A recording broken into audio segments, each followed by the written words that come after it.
Ako si Lisa Burla, Purok Chairman sa Purok Fire Tree, Barangay Kansabusab, Puro, Cebu.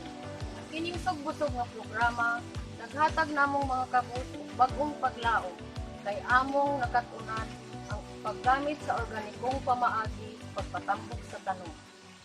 Gamit lang ang mga produkto sa among kaumahan. Sa pagsugod, nagpangapa kami unsaon pagama ang konstruksyon apan sa tantong tampo-tampo sa mga munakuna sa matag membro sa puro ug pagduki-duki gamit ang internet among nakatunan ug among i-apply sa garden. Kaniadto kung tingdaro na sa among kaumahan, problema kami ugay among pinatubong baboy nga among ikabaligya aron among kakuhaan o puhunan para ipalit og abono o pestisidyo aron daghan ang among ani.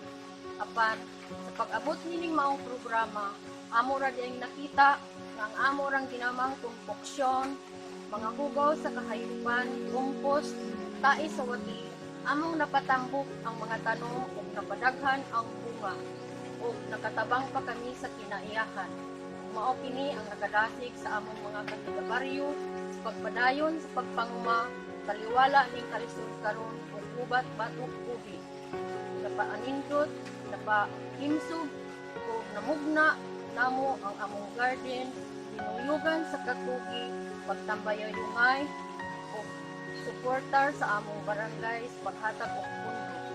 Ug nagpasalamat kami sa maabtik na Gobernador Queen Garcia kay among nakatunan ang pagpananom ug utanon nga luwas kaunon, walay residyo sa pestisidyo ug makapahimsog sa atong panglawas.